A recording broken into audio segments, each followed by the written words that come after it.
Well, strap yourselves in, folks, because artificial intelligence didn't just knock on the door of the 2024 US elections. It pretty much kicked it down, did a little dance, and left everyone wondering what just happened. We're talking about a technological marvel, a genuine leap forward, being used to, and let's be frank here, mess with democracy. It's like giving a toddler a bazooka impressive technology, terrifying application. The potential for AI to inform and engage voters was there, sure, but so was its darker side, a side that seemed far more eager to take center stage. And boy, did it ever try, leaving us to sift through a digital minefield of what's real and what's just a bunch of cleverly arranged pixels and sound waves. The star of this unsettling show? Deepfakes. Oh yes, those AI-generated videos and audio clips that can make anyone say or do anything. Sounds fun, right? Like a high-tech prank. Except when it's used to, say, impersonate the President of the United States. Remember January 2024? An AI-generated robocall sounding suspiciously like President Joe Biden told New Hampshire residents to vote in the primary. Yes, you heard that right. Don't vote. A computer program literally tried to suppress the vote. It was so blatant, so utterly audacious, that the Federal Communications Commission had to step in and ban AI-generated voices in robocalls by February. A swift move, sure, but the digital Pandora's box was already wide open, wasn't it? And it wasn't just disembodied voices causing a stir. Former President Trump's campaign, never one to shy away from a bit of online spectacle, reportedly posted AI-generated images. One apparently showed Taylor Swift endorsing him, a fan's dream, or perhaps a campaign's desperate illusion. Another depicted Kamala Harris in communist attire. Subtle. The goal here isn't always sophisticated persuasion. Sometimes it's just about muddying the waters, creating confusion and making people throw their hands up in exasperation. If you can't trust your own eyes or ears, who can you trust? Probably not the internet, that's for sure. It's a digital free-for-all, and the truth often feels like the first casualty in this new kind of warfare. But here's a fascinating little twist from the trenches of the 2024 information wars. Despite the headline-grabbing deepfakes, good old-fashioned misinformation, text-based lies and deceptively edited videos often proved more prevalent and, dare I say, effective. Daniel Schiff from Purdue University, where they've logged over 500 political deepfake incidents, many satirical thankfully, suggested deepfakes often just reinforce what people already believe rather than changing minds.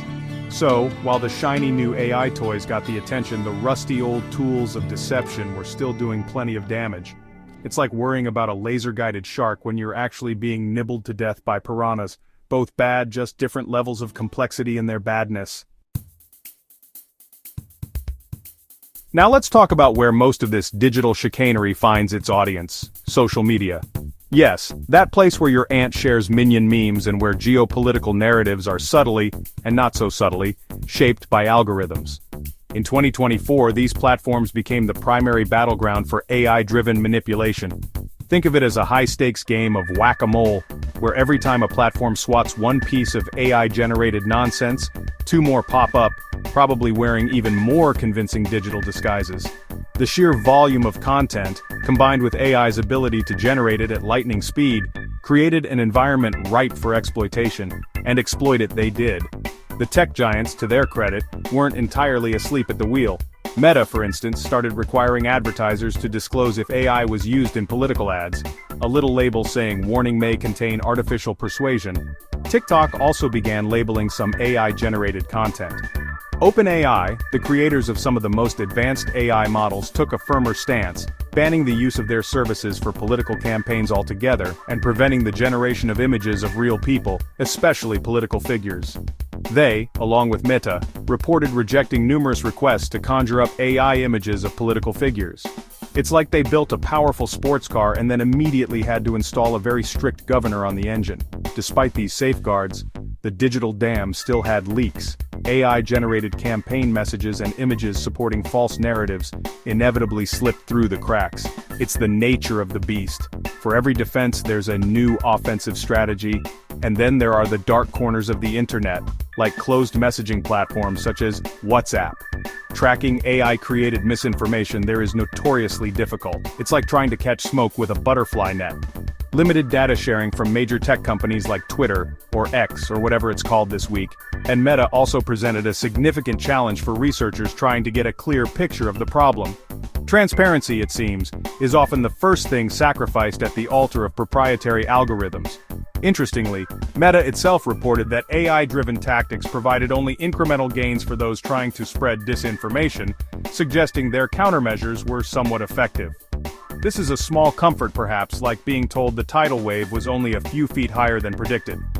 The tech industry's strategies to neutralize these threats were indeed in full swing, with AI itself being used to fight AI, a sort of digital immune system. But the race is far from over. The fear wasn't just about a single election, it was about the erosion of a shared reality where facts become subjective and trust in institutions and each other crumbles under a deluge of synthetic content. Faced with this onslaught of digital deception, governments and regulatory bodies had to do. You can't just let the robots run wild in your democracy, can you? Well, you can, but it's generally frowned upon. So, we saw some legislative action. 16 states, bless their hearts, enacted legislation requiring disclaimers on synthetic media, especially close to elections. It's a start, a digital made with AI label, if you will. The U.S. Election Assistance Commission even published an AI toolkit to help beleaguered election officials navigate this brave new world of AI-related misinformation. Think of it as a dummy's guide to robot propaganda.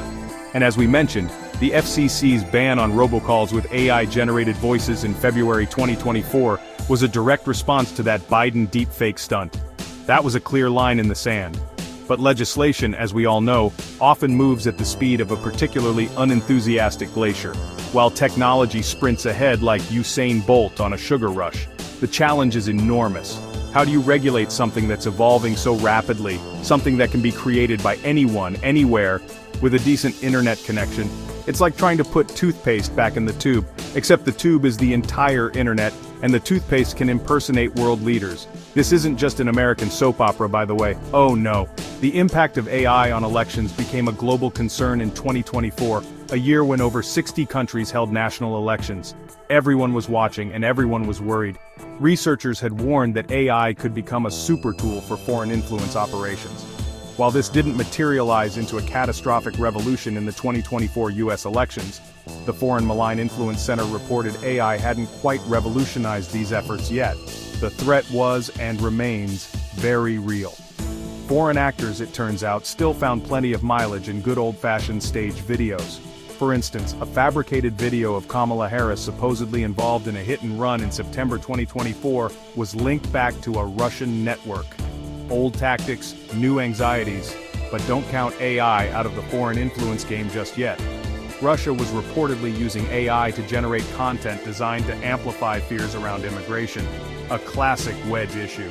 The US Justice Department did manage to disrupt a Russian disinformation campaign called Doppelganger in September 2024, which is good news. However, US intelligence also noted that foreign actors were facing some challenges with AI tool restrictions imposed by the tech companies themselves. Elsewhere, the picture was equally concerning.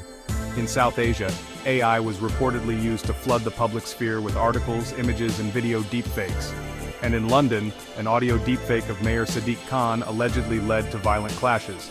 This stuff has real-world consequences, folks. Serious, dangerous consequences. So, after all that Sturm und Drang, the big question: did AI actually derail the 2024 US election? The answer, according to many experts, is not really. Or at least not as catastrophically as some had feared. Paul Barrett from the NYU Stern Center and other researchers like Siwei Liu and Herbert Chang pointed out that, as we've seen, traditional misinformation techniques often packed a bigger punch. It seems the public, or perhaps the nefarious actors, weren't quite ready for AI to be the main event in political manipulation. The hype, for once, might have outpaced the immediate tangible impact on a grand scale. This somewhat underwhelming impact wasn't just dumb luck. State legislation, those platform safeguards we talked about, and crucially, public awareness campaigns likely played a significant role in mitigating the worst potential outcomes. The sheer terror of AI's potential harms, ironically, sparked a massive effort to find solutions, including better deepfake detection. As Daniel Schiff from Purdue noted, the threat itself galvanized action. It's like knowing there's a monster under the bed makes you invest in a really, really good nightlight and maybe a baseball bat. The public was also wary. A Pew poll indicated over half of US adults were extremely or very concerned about AI's negative impacts on the election. That concern is a defense mechanism in itself. However, and this is a very big however, no one is breathing a sigh of relief and saying, well, that's that problem solved. The consensus is that AI's influence is only going to grow. What we saw in 2024 was merely the opening act, the awkward beta test. Experts like Sunny Gandhi from Encode Justice warn that more believable deepfakes and sophisticated AI-driven disinformation campaigns are almost certainly coming for future elections like 2026 and 2028. The technology is improving at an exponential rate, the tools are becoming more accessible, and the incentives to use them, unfortunately, remain incredibly high. It's a technological arms race and we're just at the starting line. Looking ahead, the challenges are immense. We need to develop advanced disclosure methods so people know when they're interacting with AI. We need to examine how AI might concentrate power in the hands of a few. And we need to balance the dream of open source AI, democratizing access, with the nightmare of managing its risks. It's not all doom and gloom. AI is also being used positively in campaigns for communications, polling, and organizing, even helping smaller campaigns level the playing field. It might even streamline vote processing one day, but the work of debunking and identifying AI-influenced campaigns is going to become far more resource-intensive. So while AI didn't steal the 2024 election, it certainly gave us a chilling preview of what's possible. Consider yourselves warned, again.